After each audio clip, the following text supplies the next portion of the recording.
Well, at the age of 9, going to 10, I was taking up tennis lessons, and my parents couldn't afford tennis lessons anymore. So I had to take up something else because I didn't want to play soccer. So I enrolled myself in a music project. I just went into this building, saw people, playing these instruments I'd never seen before, and I thought, well, this is something that would interest me. Something that is quite innovative and different from everybody else. The minute when I held that instrument, that was the beginning and the end.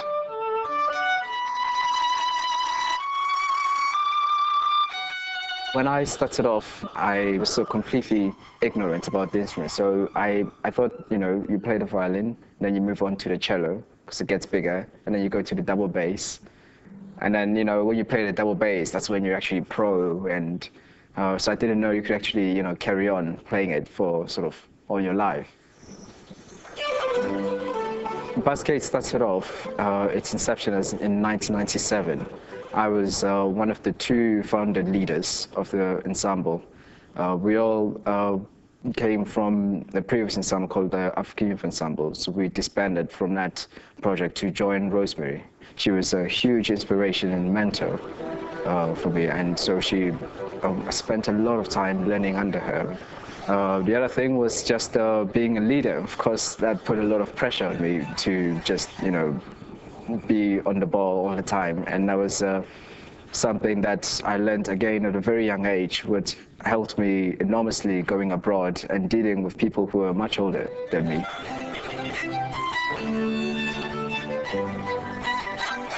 Well, the opportunity of going abroad to study came more as a sort of question that was raised to me that, we think you could carry on playing the violin professionally. In order to do that to your, the best, to your highest potential, we think you should probably go abroad to gain experience. And then I thought, well, actually, I would like to do law. I went abroad and I did music, and I've never thought about doing law since then. For my postgraduate study, I received a scholarship from the college, an entrance award as one of their most promising students. Between those years, I worked with various ensembles in the UK. I formed a South African quartet called Mzansi, and then another one called Diamond Quartet. And we did very well playing in festivals in the UK. I don't play music and intentionally want to make it sound different. I think being honest and performing the music in your highest ability is African enough. I get sort of trapped with the beautiful sound of it, and also it can bring out tragedy, it can bring out anger, and it can bring out beauty.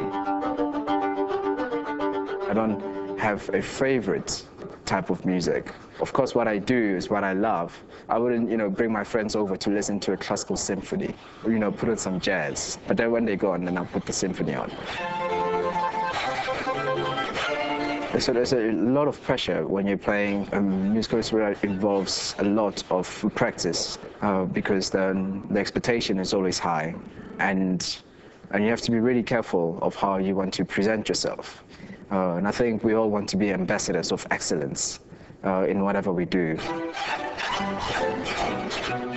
I was shocked when I heard about the award. I still don't believe it, really. I mean, it's still such a shock, but equally a wonderful opportunity to enable and actually empower me to be able to do some of the things that I wanted to achieve here in the country. And I think having being a recipient of a nationally recognized award, it helps for people to now sit down and really listen.